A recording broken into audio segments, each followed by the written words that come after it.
Un gran saludo para todas las personas que escuchen estos comentarios del Zohar para Shah Bealotha. En este cuarto libro de la Torá, predominantemente se ve todo lo que les sucede a el pueblo de Israel en el desierto, ¿sí? Hay que situarse en ese contexto. El contexto es el desierto. Cuando Hashem le dice a Moshe que Aarón debe encender la menorá, pasa que por un lado la Torá habla de encender y por otro lado habla de iluminar. Son dos conceptos diferentes. Y también, además de eso, la idea de que las encienda las candelas de la menorá hacia el frente. Básicamente quiere decir que la menorá no podía quedar contra un muro y que la persona que encendía la menorá no podía darle la espalda a los que estaban viendo esa luz. O sea, tenía que hacerse detrás de la menorá para no interrumpir el paso de la luz de la menorá.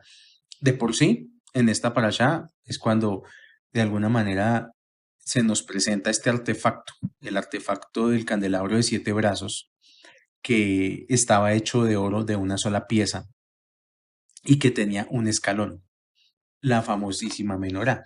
Hoy en día, pues la menorá solamente es un símbolo en muchas comunidades decorativo, en muchas comunidades es simbólico, pero ya no se enciende la menorá. O sea, ¿por qué? Porque no hay templo. En sustitución a la menorá, lo que existe es la januquilla, que es un candelabro de 8 velas o de 8 luminarias y una adicional que se le conoce como shamash, que es como el piloto, la vela, la luz piloto. Entonces es un candelabro de 9 brazos y se enciende únicamente en Hanukkah. ¿Está bien? Em, bueno, volviendo al tema. Aarón la tenía que encender por detrás para que su luz se vea enfrente. La idea no era bloquear con el cuerpo la luz de la menorá. Luego, más adelante la parasha nos cuenta que que la gente se empieza a quejar por no tener que comer, lo cual no era cierto. Además de todo, no era que no tuvieran que comer, era que ellos querían comer carne, querían comer comidas deliciosas. Digamos, ellos estaban de alguna manera hartos, entre comillas, del maná. El maná, al ser un alimento, además de físico espiritual, no tenía olor, ni color, ni sabor. Y ellos empezaron a quejarse contra Hashem por no poder comer algo diferente a el maná. Como se dan cuenta, esta parasha tiene muchos temas y es un poco como cuando es una parasha tiene tantos temas, es algo complejo tomar un tema o dos temas eh, en concreto y poder desarrollar una idea. Están diciendo la parasha que ellos tenían sus animales, o sea, los animales, ganado, ovino, ganado vacuno, gallinas, etcétera, en una gran parte los usaban para sacrificio, porque estaban los sacrificios. Entonces se necesitaban de animales para tener sacrificios, pero pues ni aún así se quedaban sin animales. Lo que extrañaban los israelitas en su tiempo era el masticar carne respecto al maná, que es insaboro. Debido a la queja, Hashem les envía bandadas de codornices interminablemente, muchísimas, y les suspende el maná. De ahí en adelante, lo único que tienen para comer es carne a todas horas.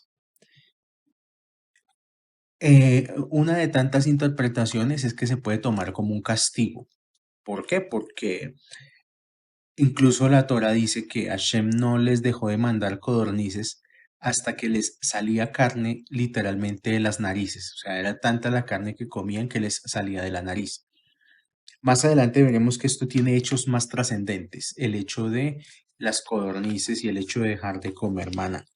Y es que estas personas, hay que entender una cosa.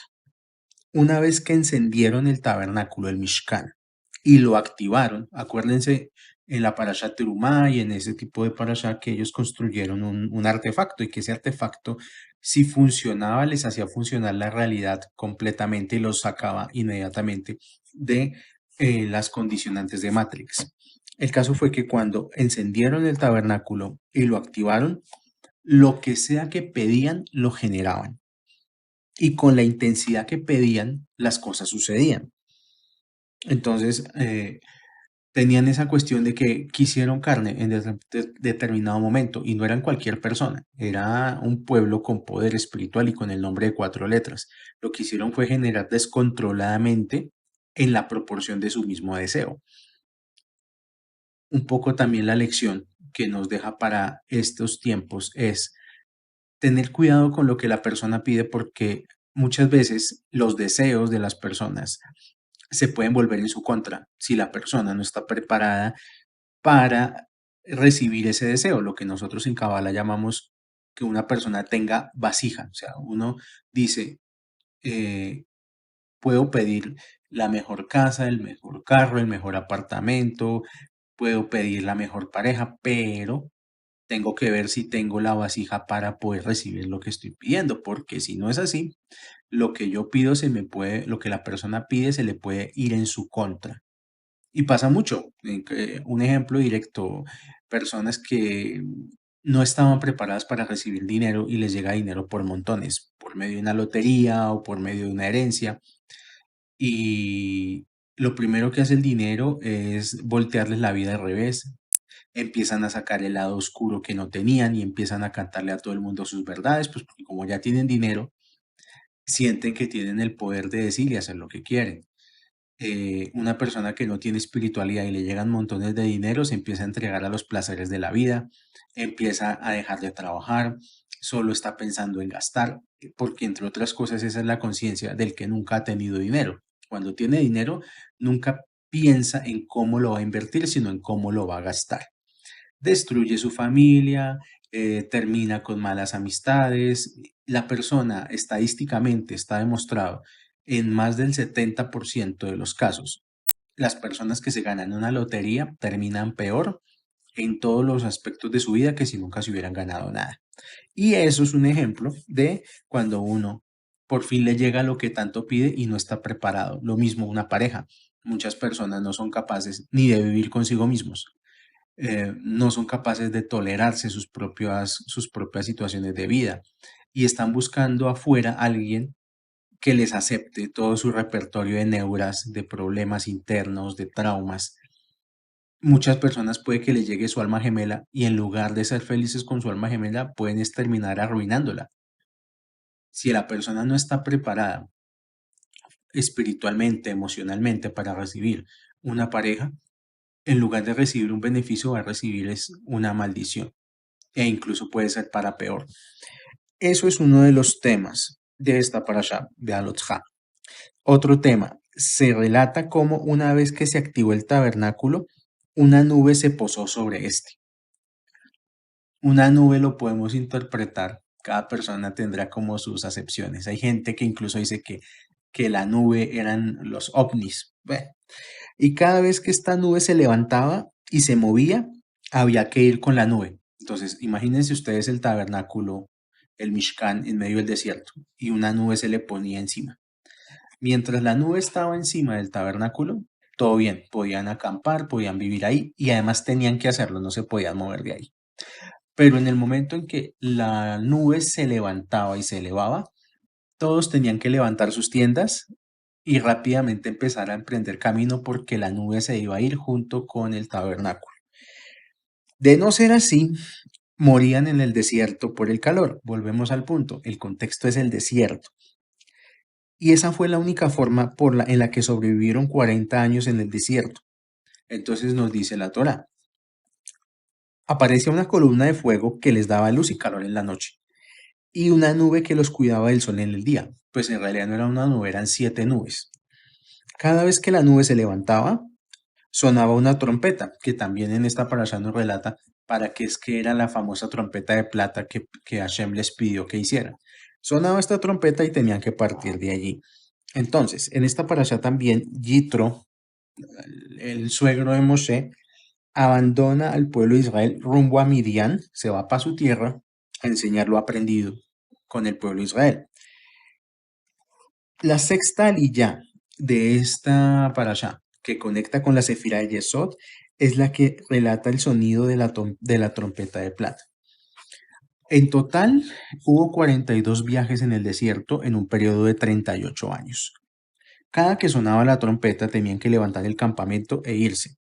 Ahora, hay que tener en cuenta otra cosa. El Mishkan no era una cajita chiquita del tamaño de una consola de videojuegos. No, el Mishkan era un señor aparato que pesaba toneladas. Y dice la parashá que 12 levitas, 6 de cada lado, tomaban el Mishkan para levantarlo de sus asas. Moshe se ubicaba frente al Mishkan y cuando ya lo tenían listo para levantar, él pronunciaba, decía, Kuma Hashem, que en español es levántate Hashem. Y Moshe decía estas palabras y el Mishkan inmediatamente empezaba a flotar. Las personas que, por ejemplo, sientan miedo de caídas o de bancarrotas, la porción de esta semana es un antídoto contra todo tipo de caída, contra bancarrotas, contra fracasos, contra pérdidas económicas, pues ¿qué es lo que está pasando hoy en día en el mundo? ¿Qué está pasando con los negocios? ¿Qué está pasando con las economías de las personas? Es importante leer esta parashá. Si la persona la puede leer en hebreo, mucho mejor, para poder salvarse de este tipo de situaciones. Ahora, se dijo anteriormente que Moshe se ubicaba al frente del Mishkan y pronunciaba Kuma Hashem. Las mismas letras de la palabra Kuma son las mismas letras de la palabra mikve. Hay, por lo tanto, una relación entre descender en las aguas de la mikve y a la vez ascender. Entonces vamos a leer un poquito Números 10, del 34 al 35. Dice, Banaan Adonai Alechem Yomam Benosamin Hamahanem Vaihi Binshu Aharon Vayomer Moshe Kuma Adonai Beyafutsu Oyebeja Beyanusu Besaneja Mirpaneja, que en español viene a ser. Y la nube de la gloria de Hashem estaba sobre ellos cubriéndolos de día cuando partían del campamento. Y era a partir el arca que decía Moshe, párate, oh Hashem, y que sean dispersados tus enemigos y que huyan los que te odian delante de ti. Entonces aquí esta parte es importante. Que sean dispersados tus enemigos y que huyan los que te odian delante de ti. En el Sefer Torah, y esto también lo voy a relacionar a Torah cabalista, aparecen dos letras Nun volteadas al principio y al final de estos dos versículos. Es decir, esta sección contiene dos lugares en los cuales la letra Nun aparece invertida y en oposición a otra Nun. Nosotros sabemos que la Nun representa Nefilá, que significa caída, y también controla a la constelación de Escorpio, lo cual contiene el secreto de Mashiach, del Mesías. O sea, aquí se nos está enseñando que así como está el signo de Escorpión configurado, puede ser el signo más negativo, pero también tiene el poder de traer cambios enormes a este mundo cuando logra superar su propia negatividad. Lo que nos está enseñando esto que está escrito en el Sefer Torah con estas dos letras Nun es que cuando caemos espiritualmente se crean dos tipos de trampa. Una es la posibilidad de que la persona se deprime y la segunda es negarse a aprender algo a partir de su caída. La negatividad o el satán en realidad no nos hace caer, sino que sencillamente intenta mantenernos abajo una vez que hemos caído. Y la letra Nun nos protege de caer y también nos ayuda a levantarnos cuando caemos. Por eso es que es importante leer esta porción de Behalotja para evitar la caída y tener conciencia de que los dos estados de una persona cuando ha caído o cuando está caída es la reactividad o la depresión. Depresión porque no acepta el estado en el cual está. Entonces se dice que la depresión es el mayor estado de pataleta que le podemos hacer al creador. ¿Por qué? Porque consideramos que no es justo el escenario que estamos viviendo. Por otro lado está la soberbia, que la persona está caída y en lugar de hacer algo, se justifica en el gobierno, se justifica en los políticos, se justifica en la economía, se justifica en los familiares, en papá, en mamá, en etcétera, etcétera. O sea, siempre va a haber un alguien a quien echarle la culpa para no tomar responsabilidad. Eso es lo que nos está diciendo acá esta porción que hay que evitar. Entonces, concentrarnos en eso, que cuando una persona esté en una mala situación, ni se permita caer en depresión, ni se permita estarse justificando hacia otros, como diciendo yo no tengo la culpa, yo estoy bien, la culpa es del mundo, la culpa es de Diosito, la culpa es de otra persona menos de mí. Sigo. Lo primero que indica esta porción de la Torá es que no corresponde cronológicamente aquí. La razón por la que aquí aparecen estos dos versículos es para separar entre desgracia y desgracia. Entonces, expliquemos. La primera desgracia es haberse tenido que ir del monte Sinaí a causa del becerro de oro. La segunda desgracia es el mit onenim, que es haberse quejado del maná y por la falta de carne. Y esto es lo que sienten las personas generalmente cuando sienten que la espiritualidad es una carga muy pesada. Empiezan a quejarse por la falta de comodidades materiales. Y no nos vamos a decir mentiras. La gran mayoría de las personas en el mundo espiritual no llegan aquí llamados por un ángel con trompetas celestiales, ni llegan aquí por una convicción de su alma. Llegan es porque tienen tantos problemas en su vida que ya agotaron todas las posibilidades y piensan que aquí de pronto por el lado de Diosito se les va a solucionar todo el caos que tienen o que han generado. O sea, nosotros entramos a un camino espiritual es por razones materialistas y luego ya después eso puede cambiar, ya puede refinarse, ya puede haber más entendimiento y ya uno ya ama el camino, pero de entrada uno normalmente siente el camino espiritual como una carga pesada.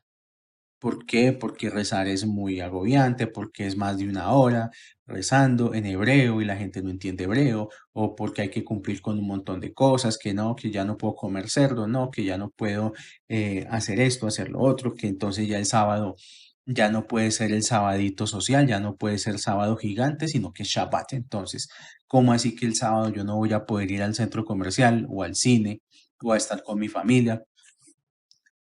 La mayoría de las personas entran en ese estado de queja. Hay que leer mucho estos versículos 34 y 35 para contrarrestar las quiebras financieras. Ahora, retomemos lo que decía el versículo 35. Párate, oh Hashem, y que sean dispersados tus enemigos y que huyan los que te odian delante de ti. Y cuando acampaba decía, o sea, cuando ya el Mishkan se detenía y ya era hora de aterrizar, Hashem decía, retorna, oh Hashem, haz reposar tu gloria dentro de las miriadas de miles de Israel.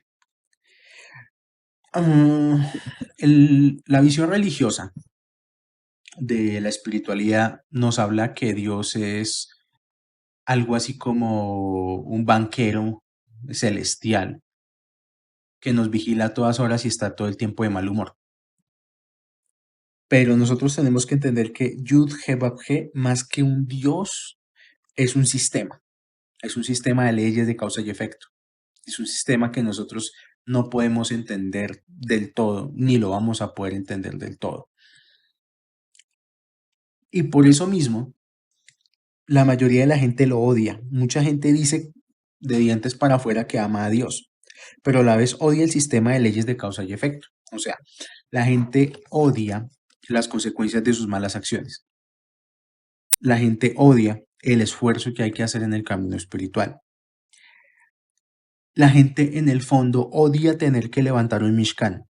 La gente odia tener que estudiar, rezar, o sea, es más cómodo, pues, comerse uno su barbacoa de cerdo y es más cómodo pensar que Dios es amor y la Biblia lo dice y volverlo todo relativo y como hace mucha gente falsamente, Dios a mi manera. O sea, cada quien dice, yo creo en Dios, pero a mi modo. Y el modo de cada persona es su sistema retorcido de cómo percibe la realidad. Entonces es como esa dualidad también la que nos presenta esta porción, que de dientes para afuera mucha gente dice amar a Hashem, pero no quiere dejar, por ejemplo, de hablar mal de los demás, o no quiere dejar de sentir rencor, no quiere dejar de sentir odio, etcétera, etcétera. Ya pasando un poco más a ciertos conceptos cabalísticos, la palabra Bealotha significa cuando enciendas. Dice Lari, la menorá es la manifestación física del Parsuf de Rachel, que es Malhut. Entonces hay que entender una cosa, que Lea es representada por Binah, Jacob es representado por Seirampin y Rachel la representa Nukba. Nukba viene de la palabra Nekeba, que significa agujero o se le puede interpretar como vasija. Y entonces retomo, la menorá es la manifestación física del Parsuf de Rachel, los cuales están espalda contra espalda. Las 7 lámparas son la manifestación física de las 7 sefirot del Parsuf Rachel. Dice, todos estos juntos son llamados cuerpo, y si uno se las imagina son como los 3 brazos de la menorá, izquierda, derecha y centro. Tal como ya sabemos y hemos explicado anteriormente, los 5 estados de Geburah en Da'at de Nukba, Keter, Jochma y Binah son sefirot conocidas o denominadas como reales. O sea, las 3 primeras sefirot, Keter, Jochma y Binah, son lo que son y no tienen ningún tipo de interpretación. Por eso se les considera como reales. Y luego debajo, justo debajo de Keter, Jochma y Binah está Da'at. Y Da'at sí tiene interpretación. Es decir, Da'at es un invento, por así decirlo, de Keter, Jochma y Binah. Es como un holograma de estas 3 primeras sefirot. Por eso decimos a la hora de la verdad que este mundo parece un holograma. Y la razón por la que decimos que este mundo es mentira es porque todos vemos un mundo distinto. Hace un poco decía eso, que cada persona dice yo creo en Dios a mi modo, ¿de acuerdo a qué? A su retorcida percepción del mundo, a lo que su ego le dice que tiene que ser el mundo. Y cada persona ve un mundo diferente, cada persona interpreta la aparente realidad con sus propios conceptos, con sus propios, bueno, y en el caso de que los haya, porque hay gente que ni siquiera tiene eso. Hay gente que lo que sigue es la programación mental de las masas. O sea, piensan como piensa el partido político, piensan como piensa el líder, o piensan lo que el líder diga está bien, así el líder esté equivocado o así el líder sea un líder corrupto, no importa, lo siguen hasta el final. Esa gente ya ni siquiera interpreta el mundo, esa gente le interpretaron la realidad y todo lo que va a ver en el mundo lo va a ver con ese prisma, con el prisma de la lucha de clases o con el prisma del derechismo o con todos los sismos. Bueno, si este mundo fuera verdad, todos veríamos exactamente lo mismo. Solo para el individuo este mundo es cierto y todos los demás individuos están equivocados. Esto es como otra pequeña perlita ahí de Matrix, de cosas que por ahí he querido como explicar poco a poco, de por qué este mundo es una ilusión. Es una ilusión porque cada quien ve lo que quiere y cada quien le da certidumbre a lo que quiere y todos los demás individuos, por tanto, tienen que estar equivocados.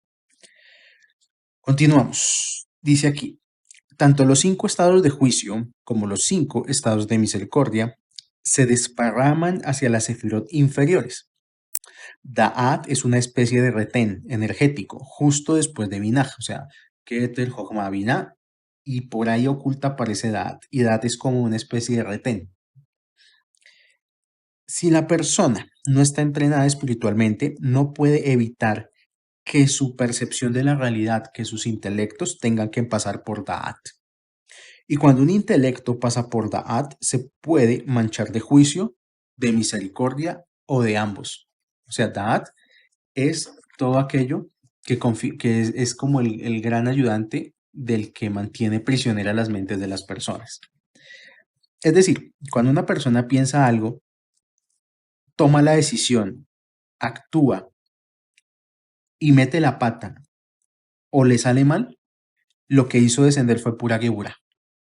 Recordemos que cuando la luz sale de Binah, la luz sale como en estado puro, o sea, la luz no contiene ni bien ni mal. La luz es luz. Es en Da'at donde esa luz toma color, donde se va a volver una cosa u otra cosa. Entonces, cuando a una persona le salen las cosas generalmente mal, es porque lo que está haciendo descender de su vida es pura Geburah. Si la persona tiene una idea y duda y no la ve ni buena ni mala, digamos que hubo un balance, pero pues todavía no la ha logrado hacer descender. Si la persona piensa algo o ve algo en el mundo y dice, así tenía que ser, inmediatamente está descendiendo la energía por Gesed. O sea, dejar de quejarse no es un tema ético ni moral, ni de consejos mm, de consejos de vida en sí, ¿cierto? Sino que es un tema de qué tipo de energía estoy bajando a mi túnel de realidad, cómo estoy configurando mi realidad. Si yo inmediatamente pasa algo en mi vida o en la vida de una persona y empiezo a quejarme y empiezo a lamentarme y empiezo a generar juicio, voy a generar por afinidad de forma mucho más juicio que viene en camino. Si a la persona le pasa algo que no es placentero, que no es agradable, y lo primero que genera es un pensamiento de aceptación, dice así tenía que ser, Hashem lo quiso así, tenía que ser así, inmediatamente lo que era un juicio se empieza a convertir en misericordia, en Gesed. Y esta energía va a empezar a descender con ese tipo de calidad por todo el árbol de la vida. Sigue. En Zairampin, los 5 estados de Gesed que entraban en Da'at se esparcen, pero al llegar a Hot cortan su viaje. Esto se explicó también en parashot anteriores, que esto es como un circuito que va pasando a la energía por varias estaciones, pero cuando llega a Hot, en Hot corta el viaje la luz. Sin embargo, a pesar de que corta su viaje, la luz que produce, esa luz alcanza a llegar a Yesod. O sea, la luz, digamos, en su estado puro no llega a Yesod. Lo que llega son los brillos de esa luz. Y ese brillo estimula a Yesod a succionar la energía desde Hot y jalarla para el reino de Malhut, o sea, para esta realidad física. Este es el significado místico de, entre comillas, el sello dentro del sello. Tal como lo hemos explicado referente a la fiesta de Hoshana Rabbah, el último día de Sukkot, que Sukkot es la última de las fiestas del mes de Libra, del mes de Tishri. Dice, en Yom Kippur la persona percibe el primer sello de vida para el año entrante. Entonces la persona pasa a Rosh Hashanah, después de Rosh Hashanah el primer sello lo recibe en Kippur. Pero aún con un tinte de juicio respecto del juicio de Rosh Hashanah. Una sentencia, por más positiva que sea, es un juicio. Entonces toca después de Yom Kippur que pasen 5 días. Estos 5 días hacen conexión con los 5 juicios y con las 5 misericordias. Pasan estos 5 días y empezamos Sukkot. Sukkot dura 7 días. Es la fiesta de Sukkot, la última de las fiestas del calendario cabalístico, del calendario hebreo. Los 7 días de Sukkot conectan con los 7 brazos de la menorá. Estos 7 días, en estos 7 días se leen los sacrificios que se hacían en Sukkot para el resto de las naciones. Entonces ahí se dice que en Sukkot se sacrificaban 70 novillos que representaban las 70 naciones. Esto viene del Talmud. Dice, si el trabajo de Kippur y Sukkot era exitoso, no había ningún tipo de guerra en el mundo. Nadie quería lo que lo que otro tenía. Ni siquiera quería tener razón. O sea, la persona que hace Sukkot y cumple los 7 días de Sukkot no lo está haciendo, digamos, por sí mismo, sino para generar un estado de paz en el mundo. Pues porque ahorita el mundo está como está, porque no todas las personas están haciendo Sukkot, no están cumpliendo con esta fiesta de las cabañas. Y eso tiene un efecto rebote para todo el año. cuando se hacía Sukkot correctamente, se le enviaba a cada una de las naciones del mundo su bendición, iban a estar en paz y nadie iba a querer estar en conflicto con nadie, ni siquiera conflictos ideológicos. Ahora, después de Sukkot viene Hoshana Rabbah, y en Hoshana Rabbah se envía la energía a las 70 naciones del mundo. Tal como en esta parashá, Yitro se va del campamento a rescatar espiritualmente a los midianitas. Eso es lo que quiere decir que Yitro se va. O sea, no es que Yitro esté dejando botado al pueblo de Israel, sino que está cumpliendo de alguna manera, como con esta analogía de los Shana Rabbah, de que tomó una energía espiritual, pero no para sí mismo, sino que tiene que ir a su tierra a mirar a ver cómo salva a su propia gente. Y Hoshana Rabbah es lo que se llama el sello dentro de otro sello. Y solo en esta parte se observa, solo en dos partes se observa este fenómeno, que es en Hoshana Rabbah y en el Talmud. ¿En qué parte del Talmud? Cuando se estudia la halajá de hacer vino. Entonces, ¿qué tiene que ver el vino con la parashá Bealotja? Vamos a ver. El vino conecta con la sefirá de Geburá. ¿Por qué? Porque el vino es rojo y el vino conecta con la columna izquierda. Cuando la persona empieza a averiguar todo lo referente al kashrut, a los alimentos prohibidos, a los alimentos permitidos, a cómo cocinar, a cómo mezclar la comida, qué no comer, qué puede comer, por ningún lado le ponen demasiado problema a los frutos, a las verduras, a las frutas. Entonces, como que lo más kosher del mundo es las frutas y las verduras siempre y cuando estén bien lavadas, bien higienizadas, que no vayan a tener microorganismos ni gusanos, porque no se pueden comer gusanos. En eso sí el pueblo judío es muy escrupuloso, de que si compra una lechuga la lava 3, 4, 5 veces lo que sea necesario y la inspecciona para que no vaya a tener rastros de gusanos. Y así con todas las frutas. Pero aparte de eso, las frutas no tienen ningún problema. Entonces uno dice, bueno, la uva, a pesar de ser un fruto que no tiene ni leche ni carne, el vino en su proceso de fermentación debe ser doblemente sellado. Y esto es, porque una persona no judía no puede hacer un vino kosher, pero sí lo puede manipular únicamente si tiene dos sellos. Ahora, el Talmud dice que no puede una persona no judía participar en la fabricación de un vino kosher. Es decir, no existe como, o sea, en últimas, ya después de analizar este punto, no existe cosa tal como un vino kosher. Lo que no se puede es tomar un vino manipulado por gente idólatra. El, en esto, digamos, lo estricto del Talmud es que el problema no es el vino. El problema es que el vino es una bebida embriagante, es una bebida que tiene mm, un gran poder espiritual. Y si esa bebida ha sido tocada por una persona con una cierta vibración espiritual que no es adecuada, eso se lo va a transmitir a la persona que se toma el vino. El Talmud, de hecho, ni siquiera, es que es tan así que el Talmud ni siquiera dice gentiles ni no judíos, el Talmud dice directamente idólatras. ¿Por qué? Porque le van a transferir su pensamiento al vino y la persona que se toma el vino va a quedar atrapada a ese pensamiento. Tal vez por eso hay unas ciertas alajot en las cuales una persona que está en Torah, que está en Kabbalah, le puede ofrecer vino a otra persona sin problema. Pero una persona que no está en Torah ni está en Kabbalah, no le puede ofrecer vino a una persona que sí tiene Torah. No es lo mismo. Hay que tener mucho cuidado con eso. Bueno, pero entonces continúa el Ari. El significado místico entre el doble sello del Kippur y el doble sello de Hoshana Rabbah tiene que ver con que Hoshana Rabbah quiere decir la gran salvación.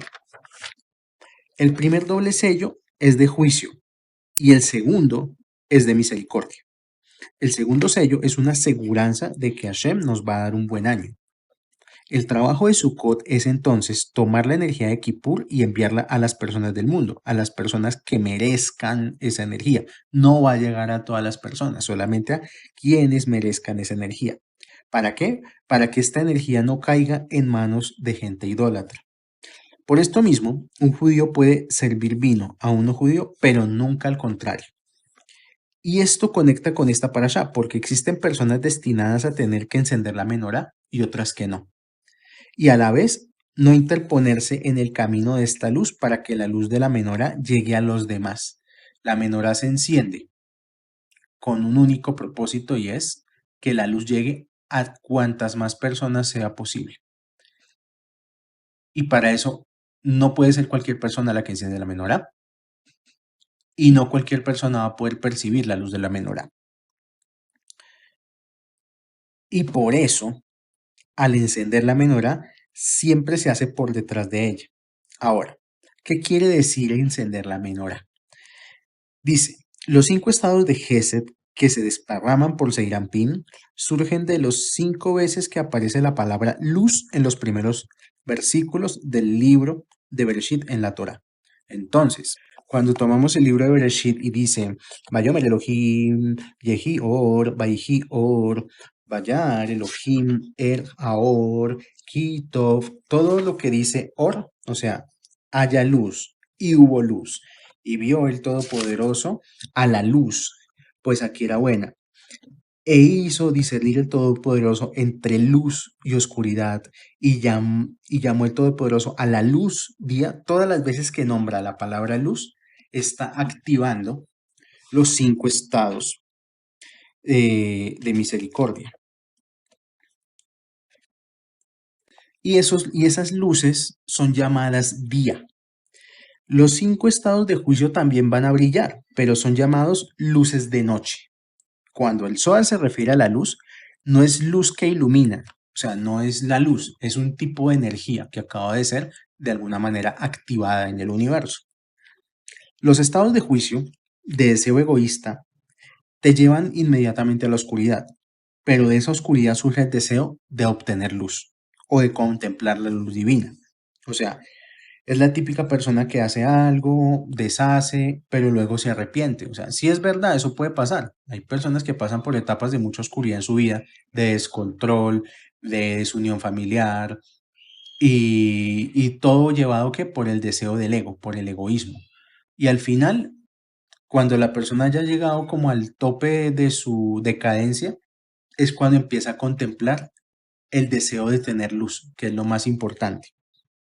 Entonces, eso puede pasar. Ahora, dice, y la combinación de estas luces se manifiestan a través de las lámparas y vasijas de la menorá. En la menorá está la vasija que es, digamos, cuando ustedes vean una menorá se van a dar cuenta que es un vasito con aceite y una mecha. Y también está la luz que se enciende. Entonces, la luz es siempre la misma, sea en una vela, un candelabro, una menorá, etcétera. O sea, enciendan la luz que quieran y siempre va a ser la misma. Donde varía la luz es en el tipo de vasija. Una vasija con mucho combustible y una mecha grande tendrá una llama enorme, pero una vasija chiquita con una mecha chiquita va a dar una luz pequeñita, proporcional. La luz va a ser siempre proporcional a la vasija. La esencia de la llama grande y pequeña son la misma. La vasija que uno prepara para encender es el tipo de luz que va a dar. O sea, es importante entender que lo que yo estoy pidiéndole a Dios, lo que estoy buscando en la vida, la luz que yo quiero ver en mi vida, tiene que ser proporcional a lo que yo soy capaz de dar, a la capacidad que yo tengo de dar, a la vasija que yo puedo preparar para que esa luz brille. Y es por eso, vuelvo al tema, las personas que se ganan una lotería no tenían vasija para manejar ese dinero. Y por eso no solamente perdieron el dinero, sino que echaron a perder toda su familia. En cambio, hay personas que conocen la mecánica del dinero y tienen vasija para recibir dinero y pueden quebrar una vez, dos veces, pero al final del día van a volver a levantarse y van a volver a tener dinero.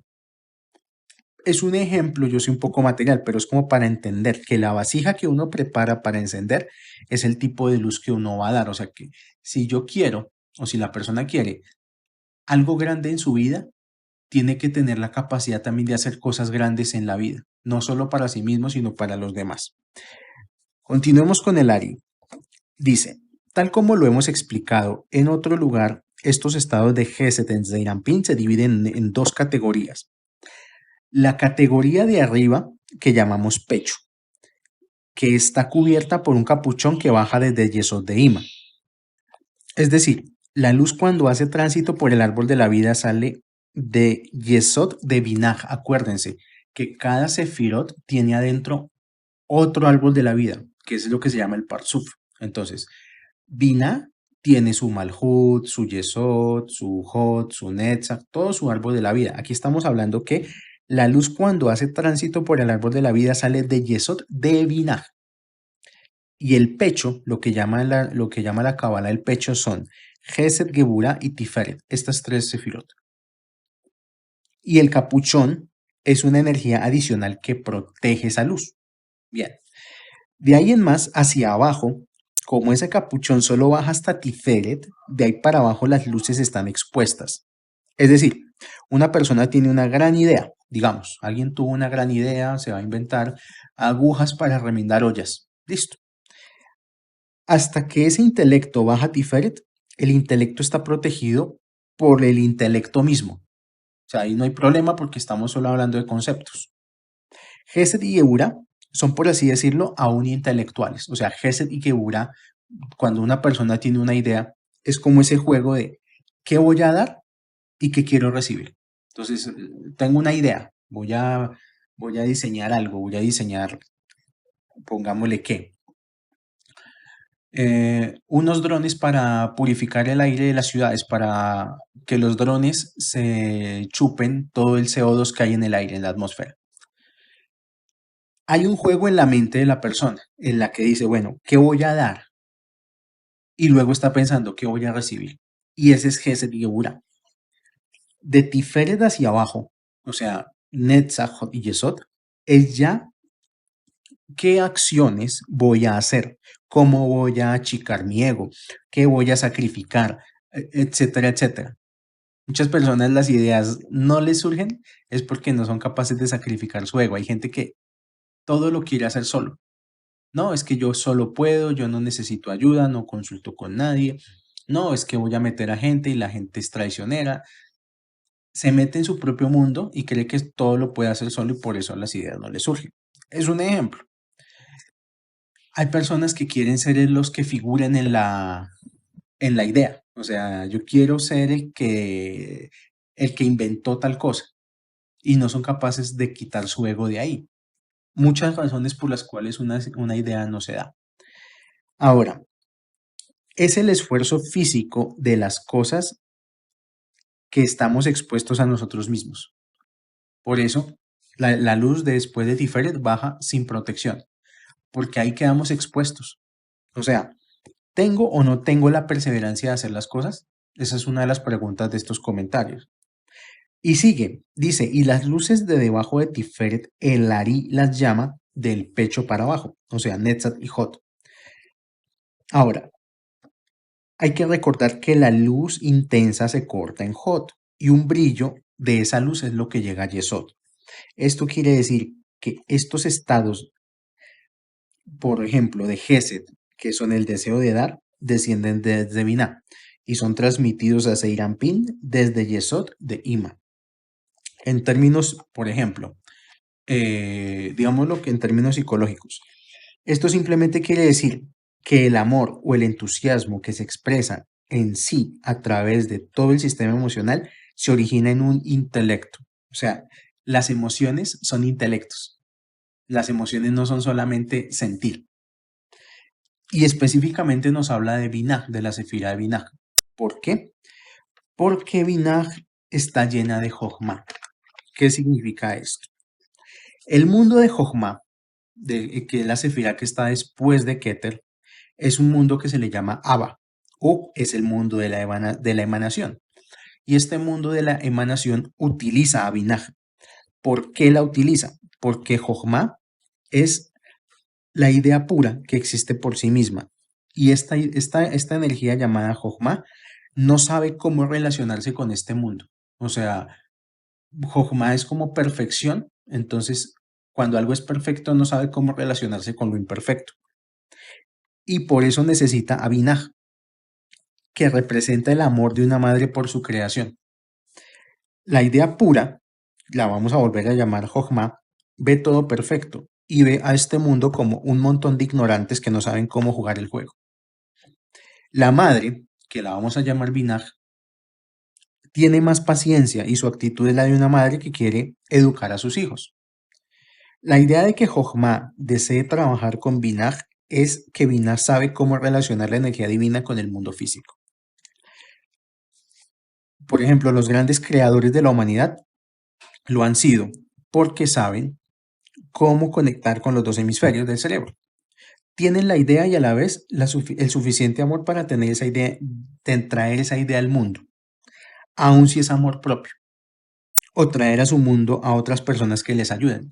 Por eso mucha gente que es creativa tiene esta cuestión de que si no están conectados a espiritualidad, son muy ególatras, porque tienen que tener ese nivel de amor propio para poder plasmar lo que tienen en su cabeza en el mundo exterior. Entonces no basta con ser bueno, no basta con ser buena gente, no basta con no hacerle daño a nadie, si no se sabe precipitar energía divina al mundo. Por eso es que decíamos, de nada sirve, y creo que eso fue uno de los primeros comentarios. Una persona espiritual no es una persona que es buena gente y que reza y se da golpes de pecho y va al culto y se pega su lloradita. No, eso no es una persona espiritual. Una persona espiritual es una persona que descarga el nivel suficiente de espíritu para poder con lo que sea que la vida le ponga enfrente. Continuemos. Solo en Binah se puede desarrollar la energía que tiene Jochma. O sea, solo en el hemisferio izquierdo se pueden manifestar los intelectos del hemisferio derecho a través de la emoción. Esto se puede colocar como un simple ejemplo. La mano derecha, que está conectada con Gesed, responde al hemisferio izquierdo. La mano izquierda, que conecta con Geburah, responde al hemisferio derecho. Ahora, la pregunta es, ¿por qué funciona la realidad de esta manera? Como de una manera casi que podríamos decir cruzada. La respuesta, porque así sea por una razón egocéntrica que corresponde al hemisferio izquierdo, el mundo de la creación es el que tiene interés en cambiar la realidad. El mundo de Yetzirah, básicamente. Es decir, el deseo raíz es el deseo de cambiar la realidad. Pero cambiar la realidad no cuenta si no hay quien lo pueda ver. O sea, yo no puedo generar cambios si no hay un alguien afuera que vea que cambié. Yo no puedo cambiar si no hay un alguien afuera que me esté mostrando si he cambiado o no he cambiado, si todavía tengo un montón de defectos, etcétera, etcétera. Entonces ese cambiar la realidad debe involucrar el bien de otros. De nada sirve los deseos de una persona si esos deseos no están involucrando a otros, no están involucrando el bien de los demás. Siempre y cuando, entonces dice, ese cambiar la realidad debe involucrar el bien de otras personas, siempre y cuando el interés sea crear algo mejor, no algo peor. Esto es lo que hace que Yesod de Ima se extienda y le entregue esa energía, pensamiento a quien la esté solicitando, a las primeras tres sefirot emocionales. Cuando la idea tiene como objetivo ayudar, baja protegida de la influencia de Da'at. Cuando la persona tiene como objetivo en su corazón hacer las cosas de corazón, no hacerlas con un interés, no necesita que su energía espiritual pase por Da'at. Hasta ese lugar que estamos llamando el pecho, la percepción de la idea es de dónde viene. Desde el pecho hacia abajo, la idea es hacia dónde va. Y el hacia dónde va no permite pensar en el pasado. Esto que dice Larry es importante. De donde voy de nuevo. Hasta este lugar llamado el pecho, o sea, Gesed, Geburah y Tiferet, La percepción de la idea es de dónde viene. Viene de Binah, viene de Jochma. Desde Tiferet hacia abajo, la idea se llama hacia dónde va. Y hacia dónde va no permite pensar en el pasado. En términos prácticos, de nada sirve pensar como esa gente que piensa y añora sus días, ay, yo cuando tenía plata, ay, esa época que nos iba bien, ay, esa época en la que teníamos para comprar más, para no sé qué. De nada le sirve pensar en eso si hoy en día está pasando hambre. Es decir, no importa que tengas todo el tiempo ideas grandiosas, lo que importa es que hagas algo. O sea, siempre va a prevalecer la acción por encima de cualquier otra cosa. No sirve rezarle a Diosito y sentarse a esperar a que le golpeen a uno a la puerta con las bolsas de dólares. Eso nunca va a suceder. Ahora, dice acá, la experiencia interna de Gesed es el amor y la experiencia interna de Geburah es el miedo. La experiencia interna de Tiferet es la misericordia. El amor y el miedo están en un estado abstracto. ¿Qué significa que el amor y el miedo estén en un estado abstracto? Que uno le tiene miedo a algo que no ha pasado. O sea, hagan el ejercicio, piensen. Cuando han sentido miedo, generalmente la gente siente miedo de cosas que no han sucedido. En cambio, por ejemplo, como el caso de los noticieros. ¿Los noticieros para qué sirven? Para estar infundiendo miedo, para que la gente sienta miedo, para que la gente tenga constantemente angustia de que le va a pasar algo. Todo se vuelve real cuando cobra fisicalidad en este mundo. Volvemos al tema, digamos que un hombre le dice a una mujer, te amo. Lo que la mujer está esperando es no que le digan te amo, sino que se lo demuestren. Y demostrar tiene que ver con actuar. El miedo muchas veces hace que las personas entren en estados de parálisis. Una persona cambia su vida cuando hace que el miedo sea un vector de movilidad en su vida, cuando toma el miedo para moverse, no para estancarse, no para frenarse. Lo que vemos en Tiferet es porque el miedo y el amor están enfocados hacia arriba, como intelectos. La unión de estos dos tiene que ver con una transmisión de energía hacia Yesod. Entonces, la primera estación que encuentra el miedo y el amor hacia Yesod se llama Tiferet. Lo que tiene que ocurrir es que en Tiferet aparece la primera percepción real de la existencia de los demás, de la existencia del otro. Todo caos en la vida de una persona es la falta de manifestación de percepción de los demás. O sea, cuando una persona está sintiendo que su vida es un caos, es porque no está teniendo en cuenta a los demás, porque le falta percepción del otro. Porque en la vida diaria puede pasar, por ejemplo, cuando uno tiene la mala suerte de tener un vecino escandaloso y al vecino lo único que le importa es su música y su escándalo, y no está pensando si su escándalo puede incomodar a otras personas o no. No, a él solo le importa que su música le gusta y la quiere escuchar a todo volumen. Ese tipo de pensamiento es el que empieza a traer caos a la vida de esas personas. Y generalmente las personas que son más faltas de empatía son las que más caos atraen a su propia vida. Entonces, Tiferet, que vamos a llamar la misericordia, es más subjetiva y más orientada a la persona que va a recibir el beneficio de que se genere una nueva realidad. De lo que se trata esta parashá y en general en la vida es de encender intelectualmente la menorá. Es decir, tomarse el trabajo intelectual de saber que hay que proveer a Gesed de intelectos. O sea, ir y encender, lo primero que uno tiene que hacer es ir y encender Gesed, que es el deseo. La mayoría de la gente lo que hace es conectar con Da'at, Da'at es el consciente colectivo. Da'at es lo que todo el mundo piensa. Da'at es el pensamiento de la gran masa. Ahora, ser un sumo sacerdote es tomar la responsabilidad de encender las emociones, no de controlarlas, encenderlas y que estén encendidas hacia adelante, justo como la menorá. Es decir, no basta con tener ideas ni emociones, se trata de encenderlas y proyectarlas para conectar con nuevos niveles de amor. Una persona llena de envidia, odio, bronca, es porque tiene el amor apagado. Y cuando ya te enteras de eso, ya es demasiado tarde. Ya estás vibrando con esa emoción negativa y haciendo cagada tras cagada. Pero bueno, entonces, si no hay menorá, porque ya no hay templo, si ya no se puede conectar con eso, si ya nadie puede encender la menorá, ¿para qué me está enseñando la Torah que hay que encenderle una menorá?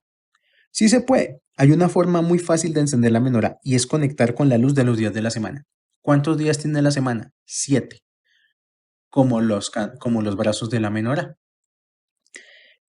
Entonces, vamos a hacer un simple ejercicio teniendo en cuenta Shabbat y vamos a empezar por Seir Anpin. El día domingo conecta con Gesed, el día lunes conecta con Geburah, el día martes conecta con Tiferet, el día miércoles conecta con Netzach, el día jueves conecta con Hod, el día viernes conecta con Yesod y Shabbat conecta con Malhut. Entonces, nos está diciendo el ciclo de la semana, qué tipo de energía debemos trabajar. O sea, si el domingo es Gesed, tengo que ese día tener más benevolencia con la gente, tengo que ser más compasivo. Es el mejor día para rezar, para pedir Parnasá, porque está conectado con Gesed. El lunes está conectado con Geburah y Geburah es disciplina, es rigor, es juicio. Entonces, ¿por qué para las personas el lunes es tan pesado? ¿Por qué el lunes puede ser un día tan agobiante? Por eso, porque es un día de juicio, es un día de rigor. Entonces, voy a navegar en el rigor del lunes y eh, voy a ponerle más disciplina a mi vida y más empeño y más fuerza a las cosas, en lugar de dejarme llevar por la modorra, por la pereza del lunes. El martes está conectado con Tiferet, entonces es un día en el cual yo puedo conectar con misericordia, tratar de no juzgar a nadie ese día, tratar de ver siempre los pares de opuestos. Es un buen día para tomar decisiones. El miércoles está conectado con Netzach, controlar emociones. Es un día donde el propósito es el control emocional, de no dejarse llevar por emociones. El jueves está conectado con Hot. Es un muy buen día para estudiar. Es uno de los mejores días de la semana para repasar temas de Torah, para tomar decisiones respecto a la parte académica. El viernes es Yesod, entonces es un día para controlar la sexualidad, para no dejarse llevar por impulsos. ¿Qué hace la gente generalmente los viernes? Se van para las discotecas, después para los moteles y ahí están los resultados. Y Shabbat es Malhut, o sea, en Shabbat yo manifiesto todo lo que pasó en la semana y Shabbat es el testigo de cómo fue mi semana, porque en Shabbat es un día de descanso, por eso conecta con Malhut.